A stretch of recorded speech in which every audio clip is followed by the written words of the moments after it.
দীপ্ত বিকালের সংবাদে আমন্ত্রণ জানাচ্ছি আমি তারান্নুম জ্যোতি। শুরুতেই জানাবো বিআরবি কেবলস সংবাদ শিরোনাম। দ্বীপ জেলা ভোলাকে সড়ক পথে যুক্ত করতে মহাসড়ক নির্মাণের সিদ্ধান্ত প্রধানমন্ত্রীর। কলকাতায় হোটেলে অগ্নিকাণ্ডে নিহত 5 বাংলাদেশির মরদেহ বেনাপোল পৌঁছেছে। খাগড়াছড়ির দীঘিনালায় ভারী বৃষ্টিতে আকস্মিক বন্যা, পানিবন্দী প্রায় 500 পরিবার।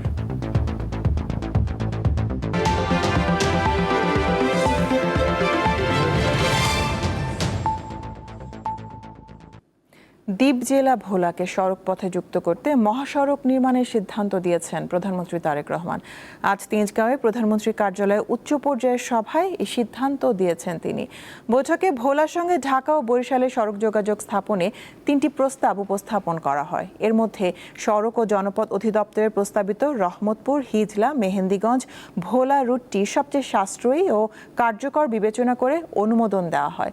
প্রধানমন্ত্রী ভৌগোলিক প্রতিবন্ধকতা দূর করে নিরবচ্ছিন্ন যোগাযোগ ও ব্যবসা বাণিজ্যের সুযোগ বাড়াতে সমন্বিত সড়ক ব্যবস্থা গড়ে তোলার উপর গুরুত্ব আরোপ করেন। পাশাপাশি প্রকল্পটি দ্রুত এগিয়ে নিতে সংশ্লিষ্টদের নির্দেশ দেন। রাষ্ট্রপতি মির্জা ফখরুল ইসলাম আলমগীর সাভারের জাতীয় স্মৃতিসৌধে মহান মুক্তিযুদ্ধের বীর শহীদদের প্রতি শ্রদ্ধা জানিয়েছেন। সকাল 10:22 তিনি শ্রদ্ধা নিবেদন করেন। পুষ্পস্তবক অর্পণের পর কিছুক্ষণ নীরবে দাঁড়িয়ে মহান মুক্তিযুদ্ধের বীর শহীদদের স্মৃতির প্রতি গভীর শ্রদ্ধা প্রকাশ করেন রাষ্ট্রপতি। এ সময় 3 বাহিনীর একটি চৌকস দল তাকে গার্ড অব অনার প্রদান করে। শ্রদ্ধা নিবেদন শেষে জাতীয় স্মৃতিসৌধের পরিদর্শন বইয়ে নিজের অনুভূতি ব্যক্ত করে স্বাক্ষর করেন মির্জা ফখরুল ইসলাম আলমগীর। এ সময় কঠোর নিরাপত্তার চাদরে ঢাকা ছিল স্মৃতিসৌধ ও আশপাশের এলাকা।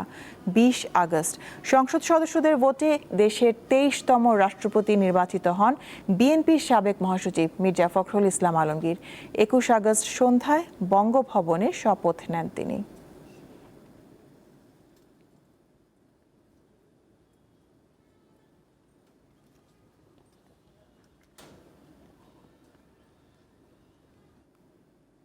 নতুন মন্ত্রী প্রতিমন্ত্রীদের দপ্তর বন্টন করে প্রজ্ঞাপন জারি করেছে মন্ত্রিপরিষদ বিভাগ। স্থানীয় সরকার, পল্লী উন্নয়ন ও সমবায় মন্ত্রীর দায়িত্ব পেয়েছেন আব্দুল মঈন খান।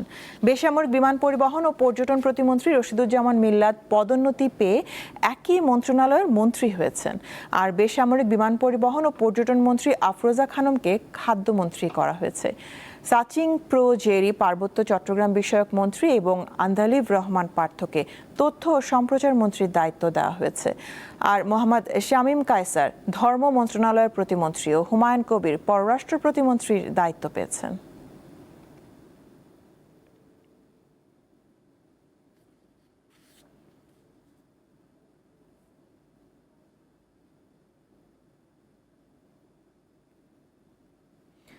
কলকাতার ভোলার ঐতিহ্যবাহী 2টি সরকারি উচ্চ বিদ্যালয়ে দীর্ঘদিন ধরেই শিক্ষক সংকট। বছরের পর বছর সুনামের সঙ্গে পাঠদান কার্যক্রম চললেও বর্তমানে শিক্ষক সংকটে বেকায়দায় প্রতিষ্ঠান দুটি। প্রধান শিক্ষক থেকে শুরু করে বিষয়ভিত্তিক শিক্ষকের পদও রয়েছে খালি। ভোলার সরকারি বালক ও বালিকা উচ্চ বিদ্যালয়ে দীর্ঘদিন ধরে রয়েছে শিক্ষক সংকট। এতে হোঁচট খাচ্ছে প্রতিষ্ঠান দুটির শিক্ষা কার্যক্রম। 2 শিফটে বিদ্যালয় দুটিতে প্রায় 3,500 শিক্ষার্থী পড়াশোনা করছে। প্রতি বিদ্যালয়ে 52 অর্থাৎ 104টি পদের বিপরীতে শিক্ষকের 44টি পদ শূন্য রয়েছে। এছাড়া বালক বিদ্যালয়ে প্রধান শিক্ষক ও সহকারী প্রধান শিক্ষকের পদও দীর্ঘদিন ধরেই খালি রয়েছে। এ কারণে বিষয়ভিত্তিক শিক্ষক সংকটে এক বিষয়ের শিক্ষক ক্লাস নিচ্ছেন অন্য বিষয়ের। এতে নষ্ট হচ্ছে পাঠদানের গুণগত মান। একজন স্যারের পক্ষে তো এতগুলা ক্লাস দেওয়া সম্ভব না। বায়োলজি ক্লাসে যদি বাংলার শিক্ষক দিয়ে আমাদের ক্লাসটা নেওয়া হয় তাহলে বায়োলজি যে বেসিক জিনিস সেটা তো আর ওনার মধ্যে নেই। দেখা যাচ্ছে যে যেখানে 2 ক্লাসে বসার কথা সেখানে 2টা টিচার থাকতো। 2 ক্লাসের বাচ্চা যখন এক ক্লাসে একজন টিচার ক্লাস নেয়, পাঠদান দেয়, তখন সেই টিচারও সম্পূর্ণ পাঠদান দিতে পারে না। প্রত্যেকটা বাচ্চা সেটা মাথায় নিতে পারছে না। লেখাপড়ার মান ধরে রাখতে দ্রুত শূন্য পদে শিক্ষক নিয়োগের দাবি জানান শিক্ষকরা। ইংরেজি শিক্ষক ইংরেজি ক্লাস না নিয়ে অন্যের কাছে দিয়ে এটা কিন্তু সম্ভব হয়ে ওঠে না। স্টুডেন্ট আসলে বঞ্চিত হচ্ছে। একটা বা 2টা ক্লাস করার পরে তার সঙ্গত কারণে একটু রেস্টের প্রয়োজন হয়। শিক্ষক না থাকার কারণে দেখা যায় একজন টিচার লাগাতার ক্লাস করতে হয়। সরকারি মাধ্যমিক বিদ্যালয়গুলোতে আমাদের আইসিটির কোনো পদই নাই, অর্থাৎ পোস্ট ক্রিয়েট করা হয় নাই। শূন্য পদের তালিকা একাধিকবার ঊর্ধ্বতন কর্তৃপক্ষের কাছে পাঠানোর পরও ব্যবস্থা নেওয়া হয়নি বলে জানান এই কর্মকর্তা। তো এই অবস্থায় বিদ্যালয়ের মানসম্মত লেখাপড়া নিশ্চিত করার ক্ষেত্রে বিরাট প্রতিবন্ধকতা। 2 স্কুলের যে শূন্যপদগুলো আছে সেটা আমাদের কাছ থেকে তারা চান, 2-3 বারের বেশিও দেওয়া হয়ে গেছে। দ্রুত শূন্য পদে নিয়োগ না দিলে দীর্ঘমেয়াদে শিক্ষার মান ক্ষতিগ্রস্ত হওয়ার আশঙ্কা শিক্ষক ও অভিভাবকদের। কামরুন নাহার, দীপ্ত, বার্তাকক্ষ। পররাষ্ট্র মন্ত্রণালয়ের কাজের পরিধি ও গতি বৃদ্ধি পাওয়ায় এখন থেকে 2 জন প্রতিমন্ত্রী দায়িত্ব পালন করবেন। দুপুরে রাজধানীর একটি হোটেলে সাংবাদিকদের প্রশ্নের জবাবে এই কথা জানান পররাষ্ট্র প্রতিমন্ত্রী শামা ওবায়েদ ইসলাম। পররাষ্ট্র মন্ত্রণালয়ের অন্য প্রতিমন্ত্রী হলেন হুমায়ুন কবির। পররাষ্ট্র মন্ত্রণালয়ের কাজ অনেক, এবং আপনারা জানেন যে আমাদের পররাষ্ট্রমন্ত্রী ইউএনজি প্রেসিডেন্সি উনি জয়লাভ করেছেন। আগামী 1 বছর উনি অত্যন্ত ব্যস্ত থাকবেন। তো অবশ্যই মন্ত্রণালয়ের কাজের সুবিধার্থে এবং সরকারের কাজ আরও বেগবান করার লক্ষ্যে সরকার অবশ্যই যে সিদ্ধান্ত নেবে সেই সিদ্ধান্ত অনুযায়ী কাজ হবে। অবশ্যই উনি তো পররাষ্ট্র উপদেষ্টা হিসেবে কাজ করছিলেন, এবং আগেও আমরা যখন বিরোধী দলে ছিলাম তখনও উনি পররাষ্ট্র বিষয়ক কাজ করেছেন। তো অবশ্যই ওনার তো সেই এক্সপিরিয়েন্স আছেই। খাগড়াছড়ির দীঘিনালায় ভারী বৃষ্টিতে আকস্মিক বন্যা দেখা দিয়েছে। প্লাবিত হয়েছে উপজেলার বিভিন্ন নিচু এলাকা। পানিবন্দী হয়ে পড়েছে প্রায় 500 পরিবার। শনিবার মধ্যরাত থেকে শুরু হয় টানা বৃষ্টি। এতে দীঘিনালা মাইনি ও দীঘিনালা কবাখালী সড়ক সহ জামতলী ও হিন্দুপাড়া এলাকা পানিতে তলিয়ে গেছে। দীঘিনালা চৌমোহনী স্টিল ব্রিজের 2 পাশের সড়ক ও দীঘিনালা মাইনি ও দীঘিনালা লংগদু সড়কের ওপর দিয়ে পানি প্রবাহিত হলেও যান চলাচল স্বাভাবিক রয়েছে। 24 ঘন্টায় দীঘিনালায় 103 মিলিমিটার বৃষ্টিপাত রেকর্ড করা হয়েছে।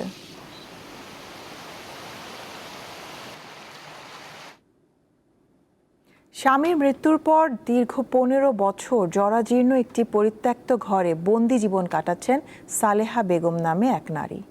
একবারের জন্য ঘর থেকে বের হননি তিনি। তাকে 3 বেলা খাবার দেন তার মেয়ে লাকি বেগম, কিন্তু মেয়ের সাথেও কথা বলেন না তিনি।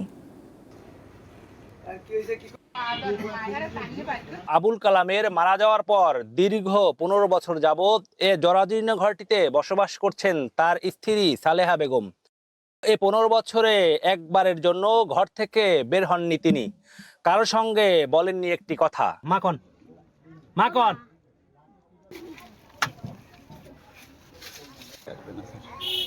এটি পটুয়াখালীর কলাপাড়া পৌর শহরের 1 নং ওয়ার্ডের নাসনাপাড়া এলাকার মৃত আবুল কালামের বসতঘর। প্রায় 10 বছর আগে এই বসতঘরটি হেলে পড়েছে।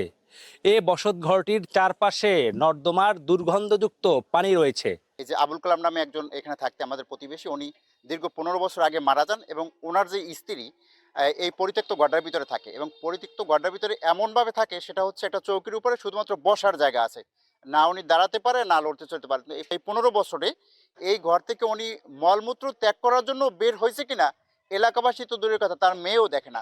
তার এলাকাবাসী অনেক চেষ্টা করেছে তারে বের করার জন্য, বের হয় না। তার মেয়ে ছেলে সন্তান নাতিপুতি সবাই কারোর সাথে যোগাযোগই নাই, সে কথাই বলে না। তবে রহস্যময় এ নারীকে প্রতিনিয়ত খাবার দেন তার মেয়ে লাকি বেগম। অনেক সময় সে খাবারও তিনি ফিরিয়ে দেন।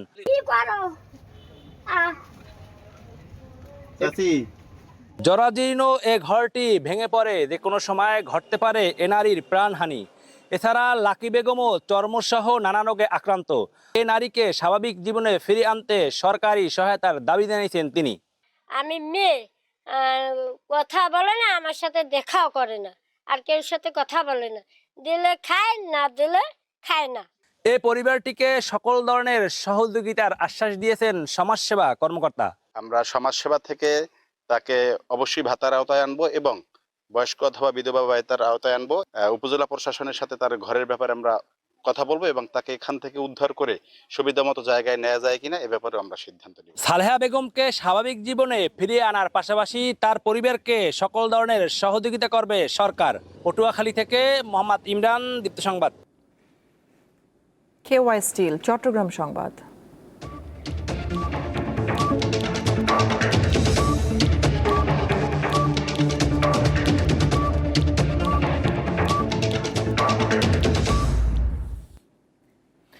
চট্টগ্রামের পতেঙ্গায় এইচএসসি পরীক্ষা দিতে যাওয়ার পথে ক্রেনের সঙ্গে ধাক্কা লেগে নাফিসা নাওয়াল নামের এক শিক্ষার্থী নিহত হয়েছেন। পতেঙ্গা এলাকার হাসপাতাল গেটের বিপরীত পাশে এই দুর্ঘটনা ঘটে। Nafisa Nawal CMP school and কলেজের শিক্ষার্থী। বন্যার কারণে পিছিয়ে দেয়া আইসিটি পরীক্ষায় অংশ নিতে সকালে বাসা থেকে বের হয়ে এই দুর্ঘটনায় প্রাণ হারান তিনি। এদিকে নগরের ডবলমুরিং থানাধীন হাজিপাড়া এলাকায় নিজের মাথায় পিস্তল ঠেকিয়ে গুলি করার পর শাহিদ হোসেন নামের এক সাবেক ব্যাংকারের মৃত্যু হয়েছে। তিনি আল আরাফা ইসলামী ব্যাংকের সাবেক কর্মকর্তা।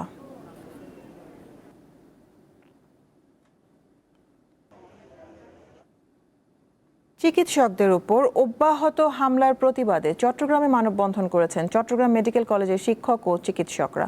সকালে চট্টগ্রাম মেডিকেল কলেজ প্রাঙ্গণে আয়োজিত মানববন্ধনে বক্তারা বলেন, সারা দেশে চিকিৎসক নিপীড়ন বন্ধ করতে হবে, পাশাপাশি হামলাকারীদের দ্রুত শাস্তির আওতায় আনতে হবে। বক্তারা আরও বলেন, সব হাসপাতালকে নিরাপদ কর্মস্থলে পরিণত করা, চিকিৎসক ও স্বাস্থ্যকর্মীদের নিরাপত্তায় জাতীয় নীতিমালা প্রণয়ন করতে হবে।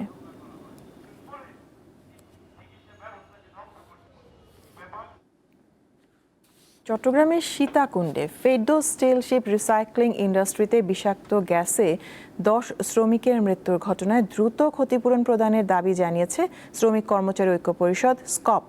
সকালে চট্টগ্রাম প্রেস ক্লাবে আয়োজিত সংবাদ সম্মেলনে নেতারা দুর্ঘটনার নিরপেক্ষ ও স্বচ্ছ তদন্ত এবং দায়ী ব্যক্তিদের আইনের আওতায় আনার দাবি জানান।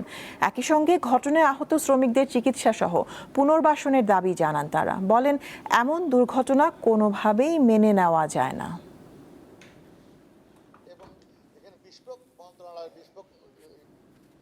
যুক্তরাষ্ট্রের অর্থনৈতিক চাপ সৃষ্টির হুমকির জবাবে বিধ্বংসী প্রতিক্রিয়ার হুঁশিয়ারি দিয়েছে ইরান। ইরানের নেতৃত্বকে ক্ষমতাচ্যুত করার লক্ষ্য নিয়ে যুক্তরাষ্ট্র ইতিহাসের সবচেয়ে কঠোর অর্থনৈতিক নিষেধাজ্ঞা আরোপের ঘোষণা দেওয়ার পর শুক্রবার এই হুঁশিয়ারি দিল তেহরান। ইরানের সশস্ত্র বাহিনীর chief of staff major general Ali Abdollahi দেশের রাষ্ট্রীয় গণমাধ্যমকে জানিয়েছেন, ইরানের জবাব হবে চূড়ান্ত এবং ব্যাপক।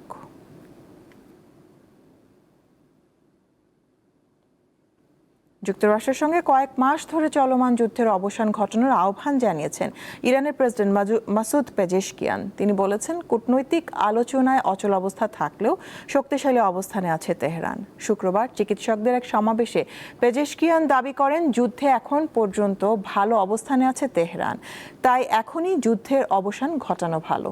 প্রেসিডেন্ট হিসেবে পেজেশকিয়ানের ক্ষমতা শেষ পর্যন্ত ইরানের সর্বোচ্চ নেতা মোজতবা খামনি কর্তৃত্বের অধীন।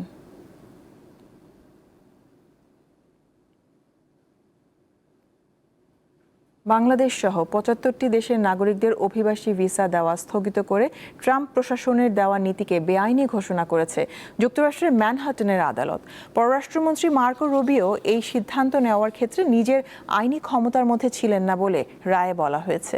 ম্যানহাটনের ডিস্ট্রিক্ট জজ জ্যানেট ভার্গাসের বরাতে রয়টার্সের খবরে বলা হয়, স্টেট ডিপার্টমেন্টের জানুয়ারি মাসে ঘোষণা করা এই নীতি ছিল স্পষ্টতই বেআইনি। এটি কেন্দ্রীয় অভিবাসন আইনের পরিপন্থী বলে রায়ে উল্লেখ করা হয়েছে।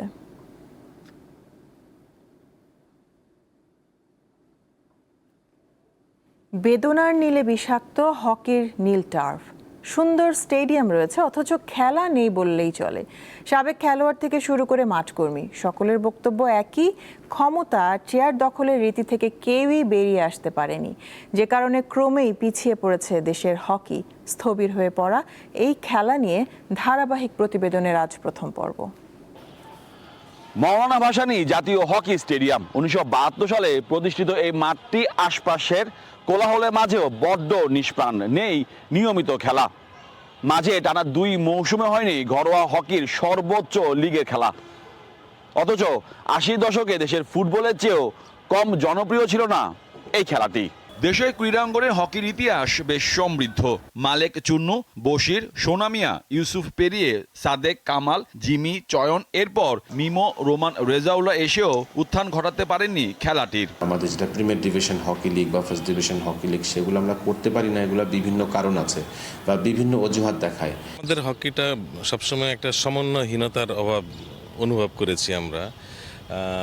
কোনো কমিটি ঠিকমতো কাজ করতে পারেনি। ডোমেস্টিক হকি লিগের আমাদের প্রিমিয়ার ডিভিশন হকি লিগ, আমাদের ফ্র্যাঞ্চাইজি হকি লিগ, আমাদের ফেডারেশন কাপ টুর্নামেন্ট, স্বাধীনতা দিবস, বিজয় দিবস, শহীদ দিবস, এই যে টুর্নামেন্টগুলোকে আপনার ক্লাবগুলোকে এখানে ইনভলভ করতে হবে, 4-5টা টুর্নামেন্ট খেলেন, তাহলে ক্লাবগুলো কিন্তু ব্যস্ত থাকবে এবং যখন খেলা হবে তখন কিন্তু স্পন্সর এগিয়ে আসবে। আমরা ক্রীড়া বান্ধব প্রধানমন্ত্রী যেমন পেয়েছি, আমরা একজন খেলোয়াড় ক্রীড়ামন্ত্রী পেয়েছি এবং তাদের যে উৎসাহ এবং বিশেষ করে ক্রীড়ামন্ত্রী কিন্তু প্রতিদিনই হকির খোঁজখবর রাখছেন।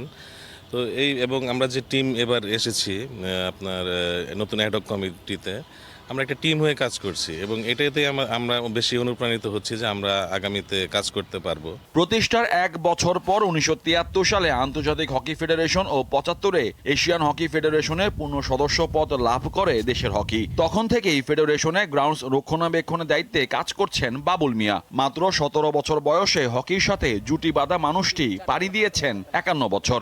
সমঝোতার অভাব, কারোর সঙ্গে কারো কোনো অতটা সমঝোতা নাই, আর হলো পৃষ্ঠপোষকতার অভাব। বাংলাদেশে সবচেয়ে মেন যে হকিতে কোনো পৃষ্ঠপোষকতা ওই রকম নাই।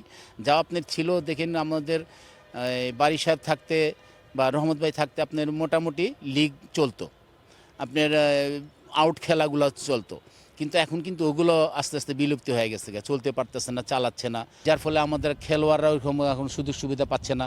এরাও এখন বিভিন্ন সাইডে চলে যাইতেছে, কেউ বিদেশ গমন করছে, অনেকেই বাইরে চলে গেছে, অনেকে বাংলাদেশে এইটা ওইটা চাকরি বাকরি করতেছে। ঢাকার হকির সূচনা ঘটে 1905 সালে নওয়াব স্যার সলিমুল্লাহর পৃষ্ঠপোষকতায়। খেলাটির প্রতি মানুষের আগ্রহ বাড়াতে, বিশেষ করে নতুন খেলোয়াড় তৈরি করতে হকি ফেডারেশন ও বিকেএসপির আলাদা কোর্স আয়োজনের পরামর্শ সংশ্লিষ্টদের। মোহাম্মদ হাসিব, দীপ্ত স্পোর্টস, ঢাকা। শেষ করব দীপ্ত সংবাদ। বিআরবি কেবলস সংবাদ শিরোনাম জানাবো আরো একবার।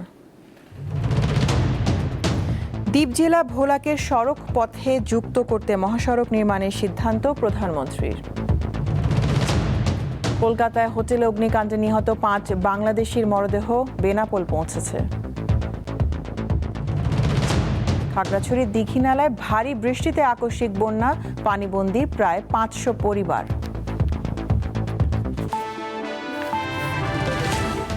এ ছিল এখনকার মতন। আমাদের পরবর্তী সংবাদ সন্ধ্যা 6টা 40 দেখার আমন্ত্রণ রইল। দর্শক, আরও তথ্য বিনোদনের সংবাদ জানতে যুক্ত থাকুন দীপ্ত টিভি ডিজিটাল প্ল্যাটফর্মগুলোতে। ধন্যবাদ সবাইকে।